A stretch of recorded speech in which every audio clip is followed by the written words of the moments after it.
வணக்கம். இன்றைக்கி வெள்ளாங்கரசம் செய்வது எப்படின்னு பார்க்கலாம் வாங்க. அதுக்கு என்னென்ன தேவைன்னு சொல்கிறேன் பாருங்கள். 10 சின்ன வெங்காயம், 2 பல் பூண்டு, 2 கட்டை போடணும், கொஞ்சம் கொள்ளு, கொஞ்சம் கொத்தமல்லி, கொஞ்சம் ஜீரகம், கொஞ்சம் மிளகு, அப்புறம் சுண்டுகார் பண்ணன்னு சொல்லுவாங்க. கடையில் கேட்டிங்கன்னா கொடுப்பாங்க. 10 ரூபா பாக்கெட் வாங்கினா 2 தடவை செய்யலாம். அப்புறம் அதோட கொஞ்சம் கருவேப்பிலை இதெல்லாம் சேர்த்திட்டு எப்படி செய்கிறதுன்னு பாருங்கள். சொல்லுங்கள். ஊற்றிக்கிங்க, கொஞ்சமாக ஊற்றிக்கிங்க, ரொம்ப வேண்டாம். நீங்கள் பச்சை போட்டு கூட அதை செய்யலாம். நாங்கள் இப்படி தான் செய்வோம். பச்சையும் செஞ்சு கொடுக்கலாம் நீங்கள்.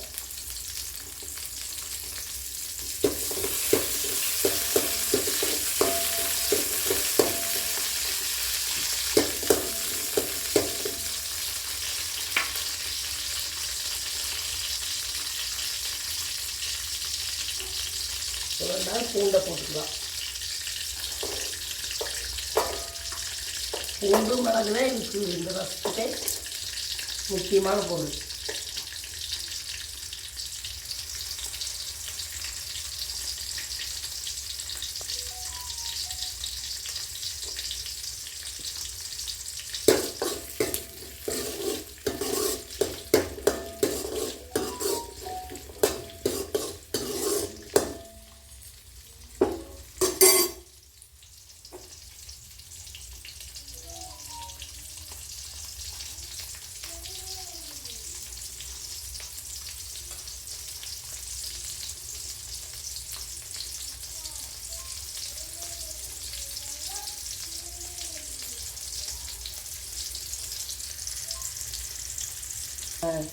இந்த ரசம் பார்த்திங்கன்னா சளிக்கு குடிக்கலாம். குழந்தை தாய்மால் கொடுத்தா தாய்ப்பால் நல்லாயிருக்கும். 2 வயசான குழந்தைகளுக்கு கொடுக்கலாம். எல்லாத்துக்குமே சளிக்கு நல்லா கேட்கும். நீங்கள் சும்மாவும் கொடுக்கலாம், சாப்பாட்டில் ஓட்டு கொடுக்கலாம், நீங்கள் எல்லாமே போட்டுடலாம்.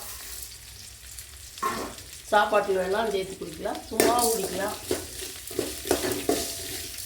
சளிக்கு ரொம்ப நல்லது. குழந்தைகளுக்கு தாய்மால் 3 மாதம் கொடுத்தா நல்லா பால் சுரக்கும். எங்கள் ஊரில் வெள்ளாங்கரசம் சொல்லுவோம். எங்கள் ஊர்லலாம் நீங்கள் எப்படி சொல்லுவீங்கன்னு தெரியல. நீங்கள் காரம் வேணுன்னா மிளகா நிறைய போட்டுக்கலாம். நான் ஒரு மிளகா மட்டும் போடுறேன்.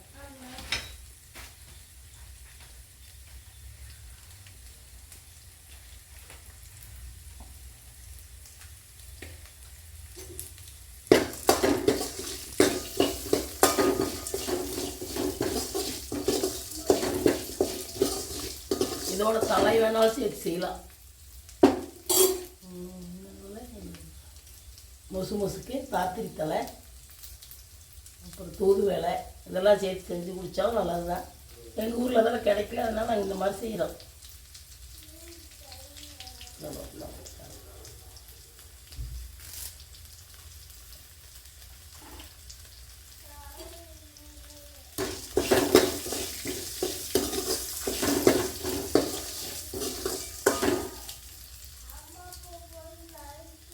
புளியெல்லாம் தேவையில்லை, நாங்கள் புளிச்சு செய்வோம். ஆஃப் பண்ணிடலாம், அவ்வளோதான். ஆறுனதுக்கப்புறம் அரைச்சி ரசம் வச்சு காமிக்கிறேன்.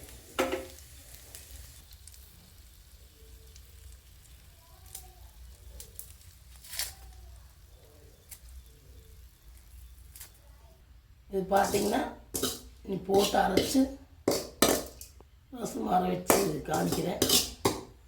ஒரு அரைச்சிக்கா மிக்சியில்.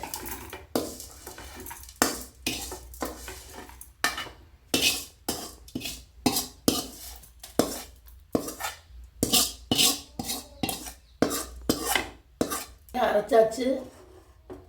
நீ எப்படி செய்கிறதுன்னு காமிக்கிறேன். கொஞ்சமாக எண்ணெய் ஊற்றிக்கலாம் தாளிக்கிறதுக்கு. கொஞ்சமாக ஊற்றினீங்கன்னா போதும்.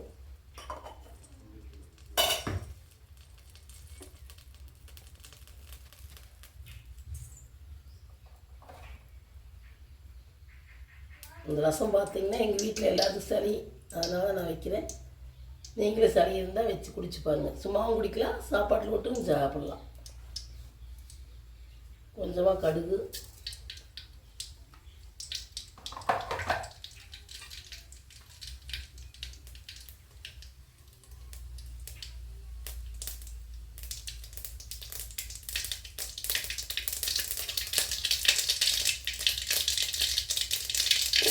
வெங்காயம், சின்ன வெங்காயம்,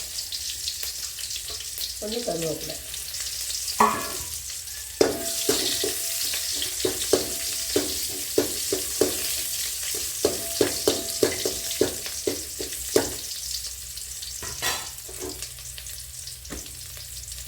ஊற்றலாம்.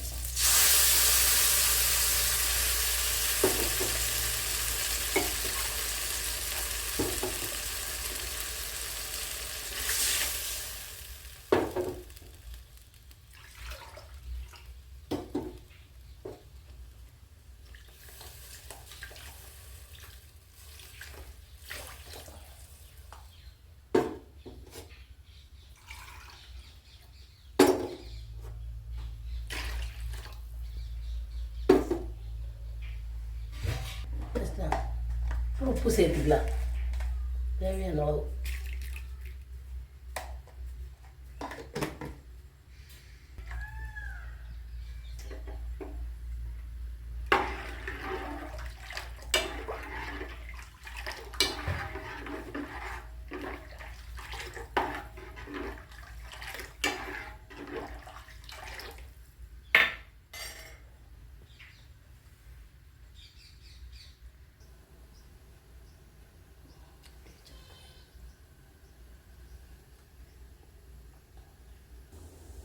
பார்த்தீங்கன்னா இப்போ ரசம் காஞ்சிருச்சு.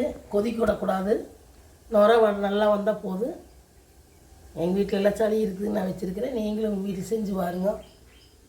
உங்களுக்கு சளி இருந்தால் குழந்தை தாய்மாருக்கெல்லாம் செஞ்சு கொடுங்க. பிடிச்சிருந்தா ஒரு லைக் பண்ணுங்கள், ஷேர் பண்ணுங்கள்.